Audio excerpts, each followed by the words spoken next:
অনেকটা ওপর থেকে বল ফেলে উইকেটের বাউন্স পরীক্ষা করছিলেন টনি হেমিং।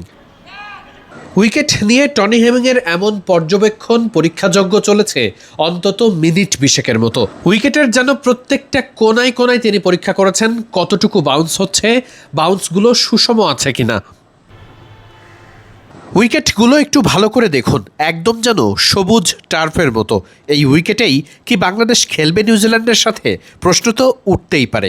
সকাল সকালই মিরপুর শেরেবাংলা জাতীয় ক্রিকেট স্টেডিয়ামে গ্রাউন্ডস কর্মীদের ব্যস্ততা ছিল চোখে পড়ার মতো, কারণ আর মাত্র কয়েকটা দিন পরেই এই মাঠেই শুরু হতে যাচ্ছে নিউজিল্যান্ডের বিপক্ষে ওয়ানডে সিরিজ। যে 2 উইকেটে খেলা হবে, ঘুরে ফিরে উইকেটগুলোর প্রত্যেকটি অংশে এভাবেই বল নিয়ে ওপর থেকে ছুঁড়ে বাউন্স পরীক্ষা করে দেখছিলেন টনি হেমিং। পাকিস্তানের বিপক্ষে বাংলাদেশ মিরপুরের উইকেট দিয়ে চমক দেখিয়েছে। মিরপুরের উইকেট মানেই যেন স্পিন বান্ধব। সিলেবাসে থাকা এমন প্রশ্ন কমন পড়েনি পাকিস্তানের। এসে দেখা গেছে নাহিদ রানার বল উঠে আসছে মাথা বরাবর, বলে সুইং আছে, মুস্তাফিজের বলে কাটারও হচ্ছে। সব মিলিয়ে যেন দিশেহারা ছিল পাকিস্তান। উইকেট নিয়ে যখনই কাজ করেন টনি হেমিং, মাঠকর্মীদের প্রত্যেকটা ব্যাপার নিয়ে তিনি ব্রিফ করেন, কাজ শেখান, কিভাবে কাজ করতে হবে সবকিছু বুঝিয়ে দেন, যাতে ভবিষ্যতে মাঠকর্মীরাই নিজেরাই বড় কিছুর দায়িত্ব নিতে পারেন।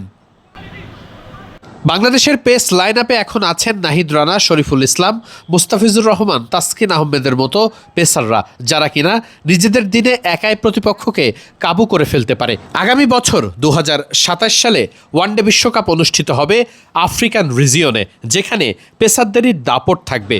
পাকিস্তানের বিপক্ষে পেস বান্ধব উইকেট দিয়ে বাংলাদেশ চমকে দিয়েছে। নিউজিল্যান্ডও নিশ্চয়ই স্পিন বান্ধব উইকেটের সিলেবাসেই অভ্যস্ত, কিন্তু মিরপুরে দেখা মিলতে পারে আবারও নাহিদ রানাদের দাপট। অন্তত ম্যাচ শুরু হবার মাত্র 5 দিন আগে উইকেটে এতটা ঘাস থাকা নিশ্চিত করে এই উইকেটে স্পিন খেলার সম্ভাবনা খুব একটা নেই।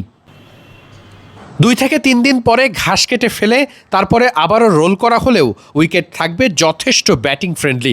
নাহিদ রানা, তাসকিন আহমেদরা এখানে গতিও পাবে বেশ। উইকেটের বাউন্স যখন পরীক্ষা করছিলেন টনি হেমিং, আপাত দৃষ্টিতে মনে হয়েছে 5 দিন আগেই উইকেটে বল ক্যারি করছে বেশ ভালো। উইকেট তৈরিতে মুর্শিয়ানা আছে টনি হেমিংয়ের। আইসিসিতে কাজ করা বেশ স্বনামধন্য এই কিউরেটর ইতিমধ্যেই মিরপুরের উইকেটকে বদলে দিয়েছেন অনেকটাই। পাকিস্তানের বিপক্ষে সিরিজে মিরপুরেই সোনা ফলিয়েছিলেন।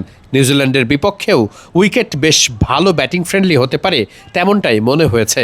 সেই সাথে নতুন বলে নাহিদ রানাদের বল খেলা বেশ কষ্টসাধ্য হতে পারে। বাংলাদেশ ঠিক কেমন পরিকল্পনা নিয়ে এগোচ্ছে সেটি এখন দেখার বিষয়। মিরপুর শেরেবাংলা জাতীয় ক্রিকেট স্টেডিয়াম থেকে এটাই ছিল সবশেষ আপডেট।